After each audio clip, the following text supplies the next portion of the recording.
আজকে দেখে 5টা বাজে ঘুম থেকে উঠে গেছি। আষাঢ়ী পূর্ণিমা উপলক্ষে সবাইকে আষাঢ়ী পূর্ণিমার শুভেচ্ছা।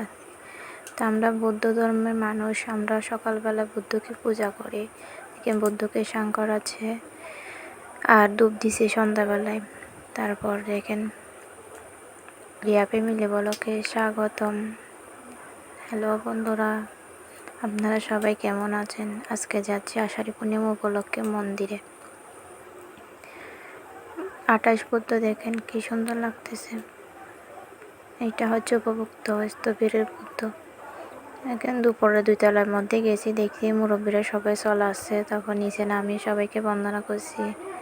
তো বন্দনা করে আমরা সবাই একটু বসে তারপর পুজো নিয়ে উপরে চলে গেছি বন্দনা করার জন্য। কি দুষ্টুমি করে Riddhi. Like, comment, share, subscribe করে দিবেন। টাটা বন্ধুরা।